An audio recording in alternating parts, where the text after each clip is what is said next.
আৰে তোক কৈ আছো নাই মই নাই দিয়া তই বুজি নাপাও নেকি আৰে তই নিদিলে কোনে দিব হা গাঁওখনত তোৰ বাদ দি আৰু কোন আছে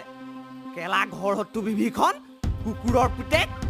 আৰে মোক যোনটো কুকুৰে জন্ম দিছিলে সেইটো তোৰো বাপে ঐ তই কোন বাপেৰক ধৰি কথা ক'ব লাগে ৰচোন তহঁতে কেলে ইমান কাজিয়া কৰি আছ মই লগা নাই ভুদাক বুজা আৰে মই নেলাগিম কেলে ই দিব কেলে কৈ থাকিলে নুবুজনে মই নাই দিয়া দুইটাই কি দিয়া নিদিয়া কথা কৈ আছ ই চালা হাৰামীয়ে মই নদীত মাইনা পেণ্ট পিন্ধি পানি গা ধোৱা ফটো এখন মাহেঁতৰ আত্মসহায়ক গোটৰ গ্ৰুপত দি দিলে তাৰপিছত ইজনী নবৌৱে কৈছে তোমাৰ বাঘ লগা মাইনা পেণ্টটো বৰ ধুনীয়া সিজনী নবৌৱে কৈছে তুমি বৰ ধুনীয়া মাইনা পেণ্ট পিন্ধা ই মোৰ ইজ্জত চব পানীৰ লগত মিলাই দিলে আৰে কেলা মই কৈছো নহয় মই নাই দিয়া